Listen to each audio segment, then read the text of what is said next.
இந்த கடகராசிக்கு 2026ல தொழில் ஜெயிப்பேனா? இல்ல ஜொலிப்பேனா? அப்படிங்கிறது கூட கேட்கலாம். இந்த ராசிக்கு குரு வந்தாச்சு. முதல்ல செவ்வாய் பகவான் நினைத்தால் இவங்க தொழிலை வளர்க்கவும் செய்யலாம், வீழ்த்தவும் செய்யலாம். முதல்ல இந்த ராசி ஃபர்ஸ்ட்டு சூட்சமம் சொல்றேன் பாருங்க. நெறைய சேனல் சொல்லாது. 5ஆம் அதிபதியும், 10ஆம் அதிபதியும் செவ்வாய். அப்ப என்ன 5, 10க்கு செவ்வாய் வந்தாலே, குலதெய்வ படத்தை உங்க ஆஃபீஸ்ல, அதுவும் உங்க கடை தொழில் பண்ற இடத்துல வச்சுக்கிட்டு பிசினஸ் பண்ணுங்க.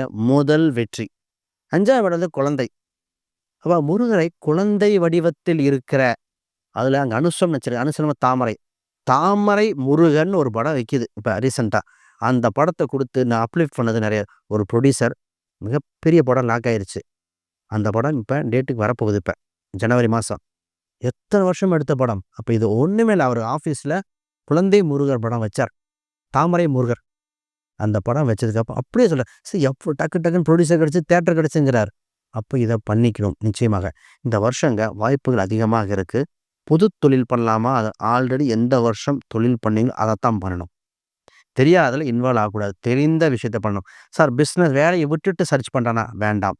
ஆல்ரெடி வேலைக்கு இருக்கிற வேலைக்கு போங்க. தொழில் பண்றவங்க தொழிலே பண்ணுங்க. தெரிந்த தொழிலை மட்டும் பண்ணுங்கள். ஏனால் இந்த வருடம் மதில் மேலே பூனை மாரியே இருக்கக்கூடிய காலகட்டம். அப்ப தொழில்ல இருக்கிறவங்க அற்புதமா ஜெயிப்பீங்க.